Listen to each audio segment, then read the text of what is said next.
হরে কৃষ্ণ। রাধে রাধে। শ্রীমদ্ ভগবত গীতা তৃতীয় অধ্যায় কর্মযোগ। শ্লোক 37। শ্রী ভগবান উবাচ। এখানে ভগবান অর্জুনকে খুব সুন্দর একটি কথা বলেছেন।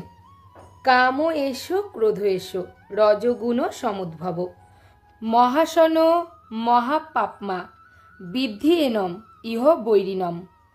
অনুবাদ: পরমেশ্বর ভগবান বললেন, হে অর্জুন, রজগুণ থেকে সমুদ্ভব কামই মানুষকে এই পাপে প্রবৃত্ত করে এবং এই কামই ক্রোধে পরিণত হয়। কাম সর্বগ্রাসী ও পাপাত্মক। কামকেই জীবের প্রধান শত্রু বলে জানবে। তাৎপর্য: জীব যখন জড়া প্রকৃতির সংস্পর্শে আসে তখন তার অন্তরে শাশ্বত কৃষ্ণপ্রেম রজগুণের প্রভাবে কামে পর্যবসিত হয়।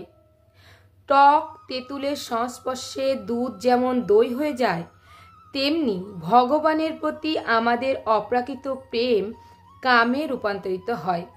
তারপর কামের অতৃপ্তির ফলে হৃদয়ে ক্রোধের উদয় হয়। ক্রোধ থেকে মোহ এবং এইভাবেই মোহাচ্ছন্ন হয়ে পড়ার ফলে জীব জড় জগতের বন্ধনে স্থায়ীভাবে আবদ্ধ হয়ে পড়ে। তাই কাম হচ্ছে জীবের সবচাইতে বড় শত্রু। এই কামই শুদ্ধ জীবাত্মাকে এই জড় জগতে আবদ্ধ হয়ে থাকতে অনুপ্রাণিত করে। ক্রোধ হচ্ছে তমগুণের প্রকাশ। এভাবে প্রকৃতির বিভিন্ন গুণের প্রভাবে কাম, ক্রোধ আদি চারিত্রিক বৈশিষ্ট্যের প্রকাশ হয়। তাই রজগুণের প্রভাবকে তমগুণে অধঃপতিত না হতে দিয়ে যদি ধর্মাচরণ করার মাধ্যমে তাকে সত্যগুণে উন্নীত করা যায়, তাহলে আমরা পারমার্থিক অনুশীলনের মাধ্যমে ক্রোধ আদি ষড়রিপুর হাত থেকে রক্ষা পেতে পারি। ভগবান তার নিত্য বর্ধমান চিদানন্দের বিলাসের জন্য নিজেকে অসংখ্য মূর্তিতে বিস্তার করেন। জীব হচ্ছে এই চিন্ময় আনন্দের আংশিক প্রকাশ।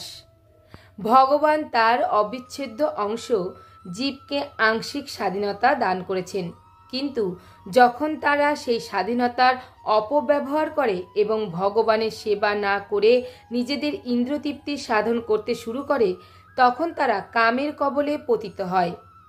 ভগবান এই জড় জগৎ সৃষ্টি করেছেন যাতে বদ্ধ জীব তার এই কাম উন্মুখী প্রবৃত্তিগুলিকে পূর্ণ করতে পারে। এভাবে তার সমস্ত কামনা বাসনাগুলিকে চরিতার্থ করতে গিয়ে জীব যখন সম্পূর্ণভাবে দিশেহারা হয়ে পড়ে, তখন সে তার স্বরূপের অন্বেষণ করতে শুরু করে। এই অন্বেষণ থেকেই বেদান্ত সূত্রের সূচনা, যেখানে বলা হয়েছে অথাত ব্রহ্ম জিজ্ঞাসা। মানুষের কর্তব্য হচ্ছে অনুসন্ধান করা। শ্রীমদ্ ভাগবতে পরম তত্ত্বকে বর্ণনা করে বলা হয়েছে সব কিছুর উৎস হচ্ছে পরম ব্রহ্ম। সুতরাং কামেরও উৎস হচ্ছেন ভগবান। তাই যদি এই কামকে ভগবত প্রেমে রূপান্তরিত করা যায়, অথবা কৃষ্ণ ভাবনায় উদ্ভূত করা যায়, কিংবা সব কিছু ভগবান শ্রীকৃষ্ণের সেবায় নিয়োজিত করা যায়, তাহলে কাম ও ক্রোধ উভয়ই অপ্রাকৃত চিন্ময় রূপ প্রাপ্ত হয়। এইভাবেই কামের সঙ্গে সঙ্গে ক্রোধও ভগবত ভক্তিতে রূপান্তরিত হয়। শ্রীরামচন্দ্রের ভক্ত হনুমান শ্রীরামচন্দ্রকে তুষ্ট করবার জন্য রাবণের স্বর্ণলঙ্কা দগ্ধ করেছিলেন এবং এইভাবে তিনি তার ক্রোধকে শত্রু নিধন কার্যে প্রয়োগ করেছিলেন। এখানেও ভগবদ গীতায় ভগবান শ্রীকৃষ্ণ অর্জুনকে তার সমস্ত ক্রোধ শত্রু বাহিনীর উপরে প্রয়োগ করে ভগবানেরই সন্তুষ্ট বিধানের কাজে লাগাতে উৎসাহ দিচ্ছেন। এভাবে আমরা দেখতে পাই যে আমাদের কাম ও ক্রোধকে যখন আমরা ভগবানের সেবায় নিয়োগ করি, তখন তারা আর শত্রু থাকে না, আমাদের বন্ধুতে রূপান্তরিত হয়। হরে কৃষ্ণ। জয় গীতা।